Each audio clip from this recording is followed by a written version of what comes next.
Right, here's the tool for removing the retainer ring.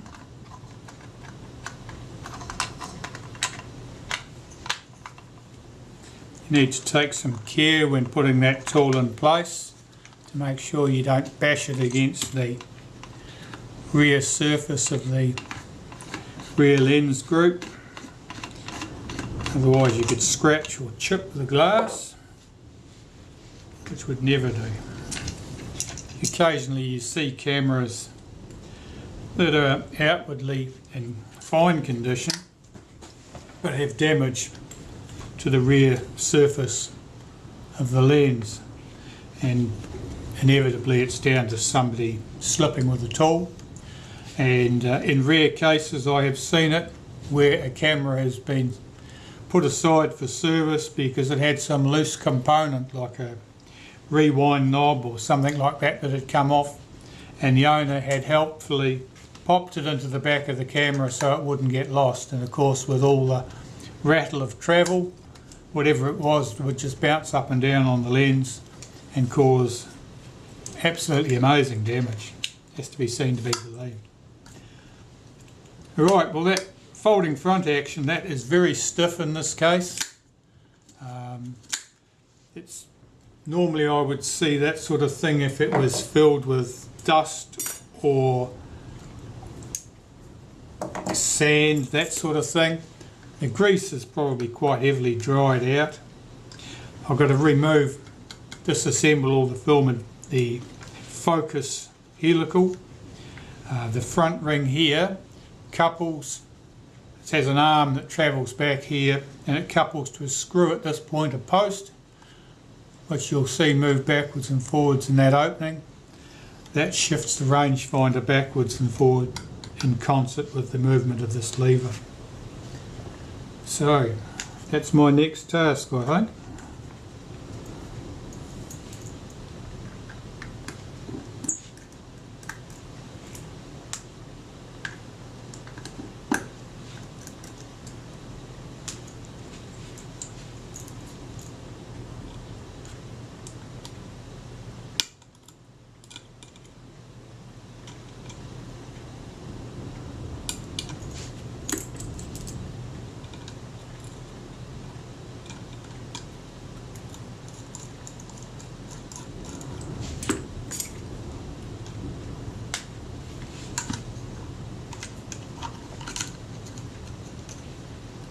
It's often a bit of an axe to wriggle that arm back inside the camera. It has to fit through a slot up here, there's not much room. It's got multiple bends in it, it twists as you put it in. And I need another screwdriver there.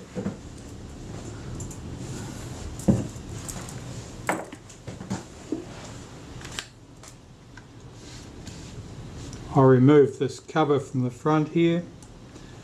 That covers the gear that cocks the shutter. Oh, I can see that the screw head at this point here, it's chrome brass, it's easily damaged, and it has been damaged.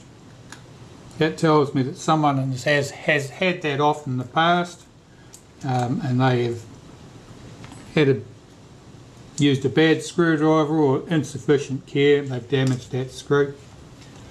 One of the things you can do to improve the appearance there are two screws, one at the top, one at the bottom. The one at the bottom is pretty much invisible when the camera is assembled. So if you've got two screws and one of them's a bit ugly, put it down the bottom, put the pretty one at the top. And no one will be any the wiser. I won't be telling anyone. Right, so I'm going to mark my focus scale ring, the outer helical and the inner helical, so that I can put them all back together in their correct positions relative to each other. So I'm just checking here to get the height of my inner and outer helical the same. It's about there. And I want to scribe a line across there. Other people have been in here before, they've left their own hieroglyphic marks. I just do things the same each time, so that I know exactly where to look for my marks. So I scribe two lines across here typically, one on the opposite side, and that makes it quite easy for me to align those components.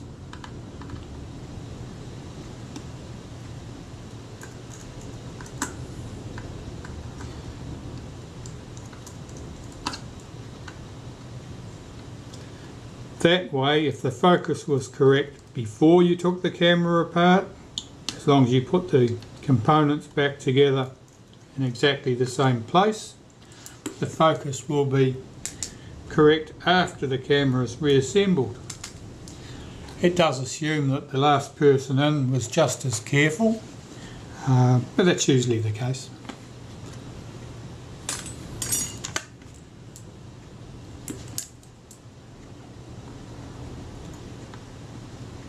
There are 12 screws here, 4 black screws hold the bellows to the back of the front standard. Those screws travel right through from here in the front. There are 4 flathead or countersunk head screws, short ones, which hold the retainer ring for the front of this focus assembly in place. They're nickel plated.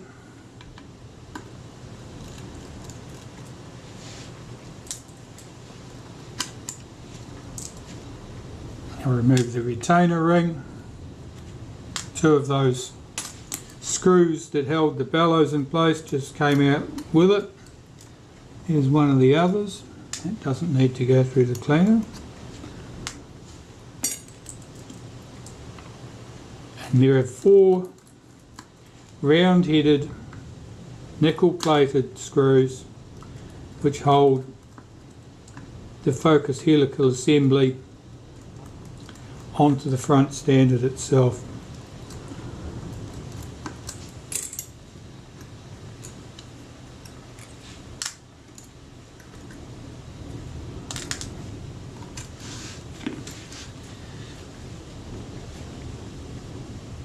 Here we have the focus assembly body.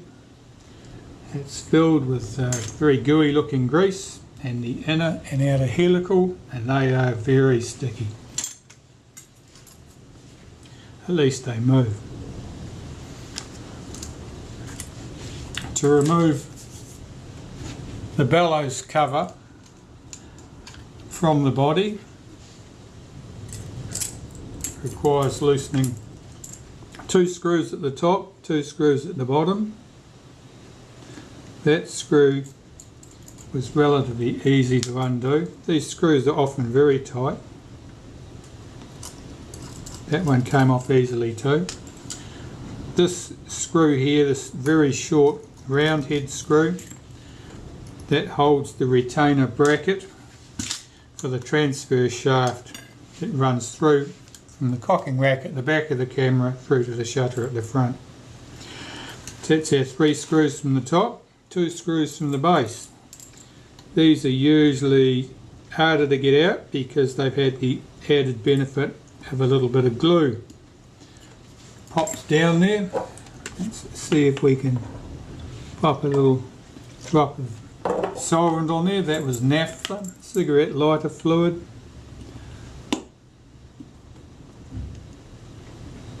Yes, that one's loose.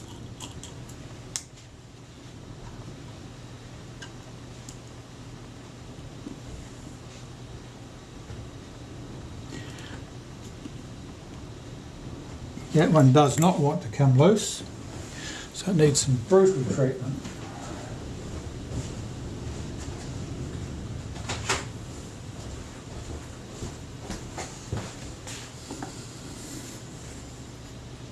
So, finding the right tool for the job. The hammer.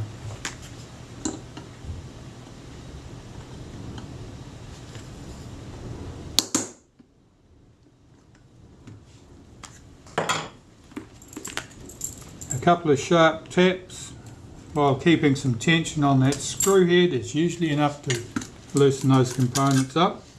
Alright, so we can remove that Here's the transfer shaft. It's very grimy, but it looks complete. Now, I know the shutter was cocking. We determined that before I took the camera apart, so that was no great unpleasant surprises there. We remove this piece from the shutter release, if it'll come out. These parts are quite gooey. No rust to speak of. Slide these components apart. 2 return springs, 2 chrome buttons that lock the front out into position when it's pulled forward. And here, shutter release return spring, another one. And this chrome finger which operates the lever on the shutter itself. I'm looking at that. There's no obvious signs of corrosion. So those parts are dirty and greasy. I can see grease, little patches of corrosion down in there where moisture had been trapped between here and the body, but nothing serious, and certainly nothing that'll stop the camera from going back together. So far so good. So that's the main disassembly work done.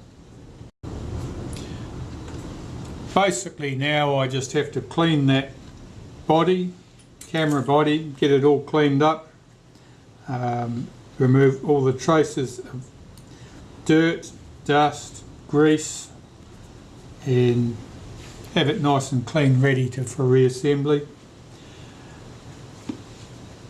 Our rangefinder, as I said, that was sticking. You can see there it doesn't return. Now there's obvious corrosion marks on there. None of those are probably causing me any particular grief. The trouble here will be at that point where the return spring acts. That spring is rusty, so it means it'll be rough and it won't slide across the surfaces as it should. Also underneath this arm, very possibly there's rust and corrosion and underneath there, and that's preventing this from pivoting smoothly. So all of that will have to be stripped down. Likewise these screws that are visible on the back here, they've obviously got rust on them. That shouldn't actually cause us a big problem. There's a blob here which you may or may not see. Let's see what it looks like. You can see that. It's a blob on the front surface mirror here. That's a front surface mirror. There's not much you can do there. I will gently clean that little blob away. It will not have any effect on the image on the film, of course. It's only the image through the rangefinder. It only covers a small area there. I doubt that will cause us any serious problem. It's just an annoyance.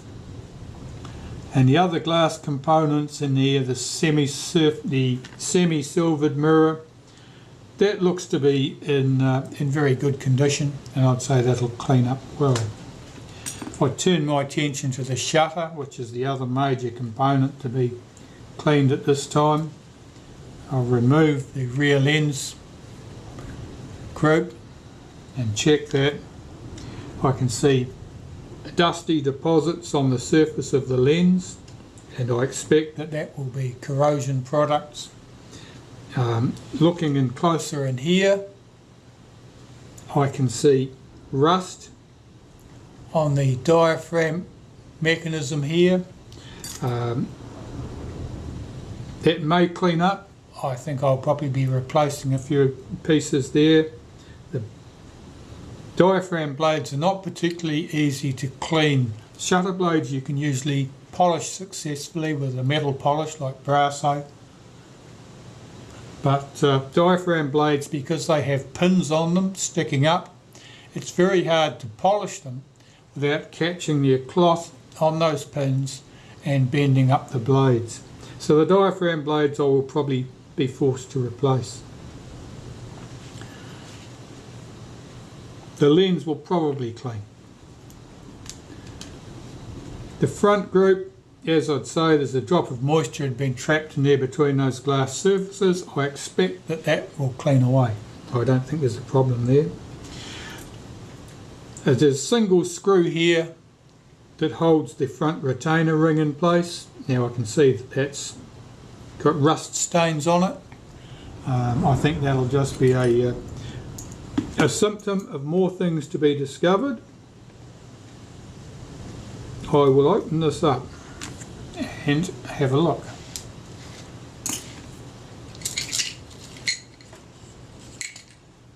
That corrosion I saw on the diaphragm blades, that would certainly be sufficient to explain why the diaphragm was a little bit reluctant to move smoothly.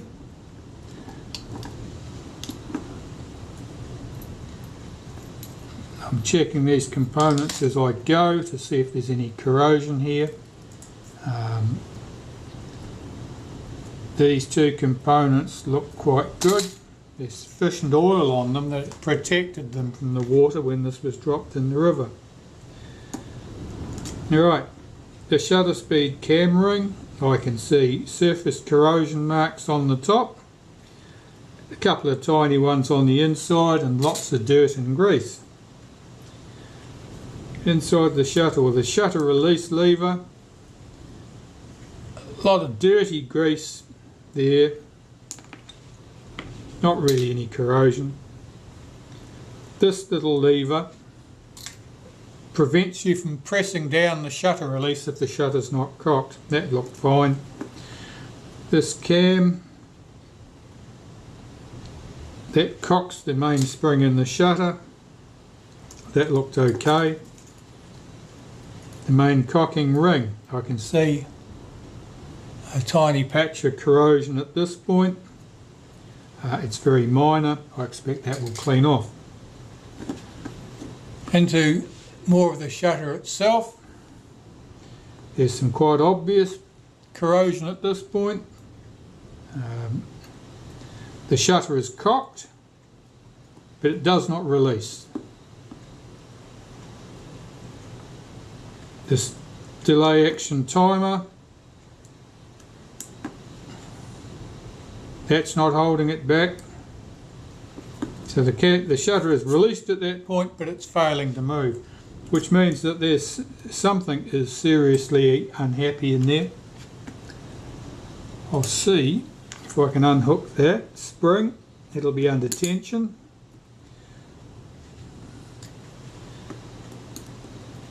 Normally I would clean the shutter components by hand. Some of these I may choose to put through the ultrasonic cleaner. I'm checking the action here to see that that lever moves smoothly under the action of its return spring, which is a very fine spring. It looks okay. I think cleaned up that'll work nicely. This is the retard gear train. Its job is to hold the shutter blades open for the set amount of time when you fire the shutter. There are obvious watermarks underneath here where moisture has been between here and the mechanism plate. I can see obvious corrosion in here, and that may or may not clean up very well. It does have its own little fine springs in there, and if they are corroded they may be weakened or damaged. This is the self timer. It certainly doesn't run.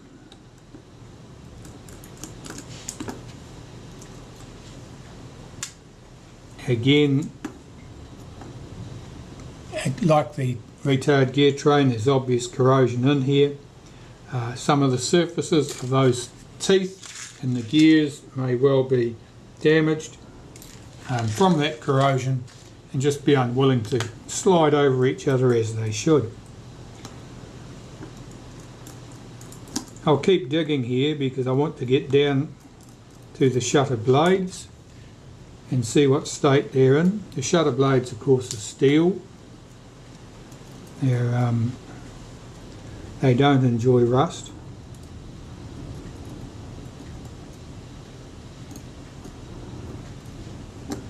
Just dropped a screw in there where I can't get at it, that's better. Let's take that plate off. Yes, so there's certainly obvious corrosion at this point. Nothing too bad. Flash lever, that looks fine. This flash sink lever, that looks fine.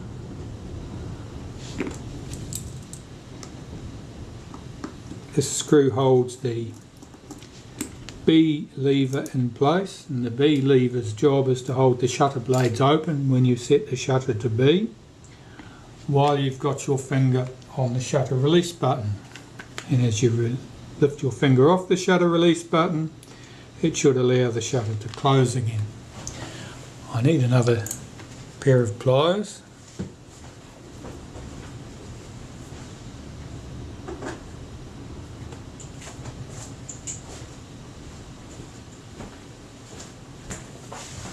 And these are not them, but they will do the job. So I need to release this spring and hook it.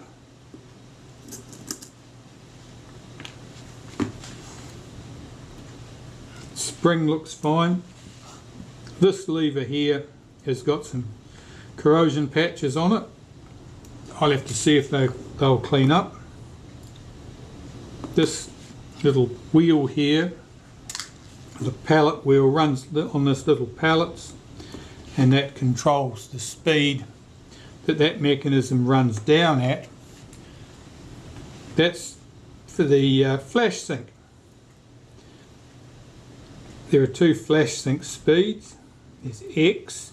When set to X, effectively what happens is that the flash contacts make at the point that the shutter blades are at full open.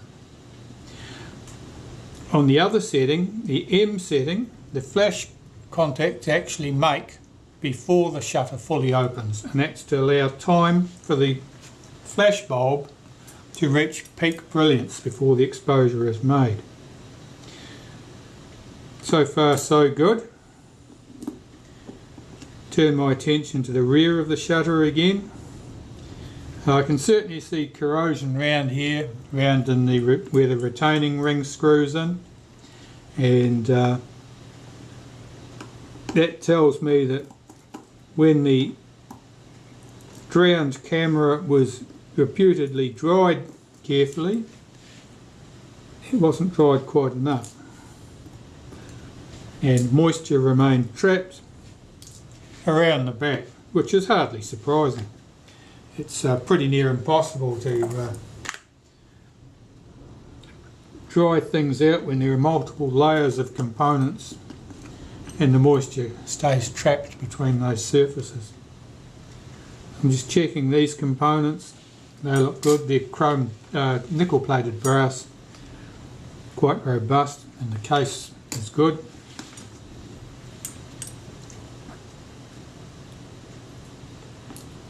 The shim rings are there to adjust the position of the shutter relative to the body so that the focused image is correctly focused relative to the focus scale and the rangefinder.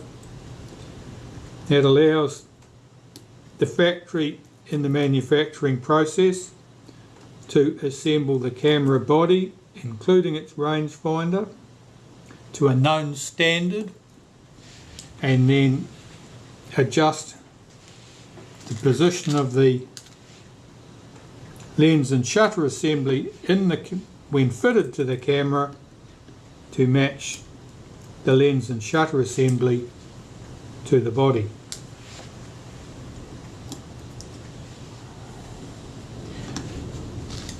Here you can see quite more obvious corrosion. This is a very thin steel shim.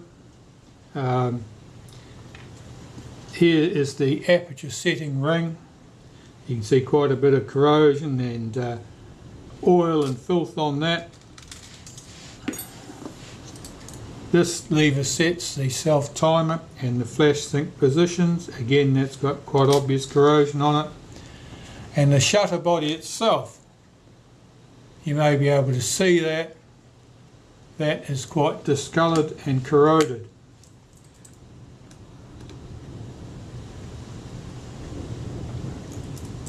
The 3 retainer screws that hold the mechanism plate into the shutter casing are reluctant to move, but they do move. Again, that's almost certainly, most likely because of the corrosion. Could just be that the last person was particularly heavy-handed at screwing things up. And here we have inside the shutter. And here you can see fairly clearly there's quite a lot of corrosion in here. Those shutter blades are certainly no good and will need to be replaced. Here is the shutter case, and that's where the water sat between those blades and the case. Moisture remained trapped in there, and that has corroded those components away. So we're probably in for 3 shutter blades there, maybe the whole 5. That plate will quite possibly clean up. The shutter case shows a lot of surface corrosion in here. That again will probably clean up. It's not ideal, but it will not affect the operation of the shutter. So I'll remove these 3 screws that hold the retainer in for the aperture diaphragm blades. 3 screws, and the head on that one is noticeably corroded. Again, nothing serious and nothing I would expect to cause me a problem. And my camera's busy telling me the battery's on its way out. You can see that retainer plate is quite corroded. The blade actuating ring that swings the diaphragm blades in and out, you can see that's all covered in corrosion products. Rust on this surface from the steel blades. Aluminium corrosion products from the back of the case at this point. So the shutter's going to need a lot of parts replaced, I would say. The rest of the camera not so much. I'll bring you back later as I start to clean and reassemble things.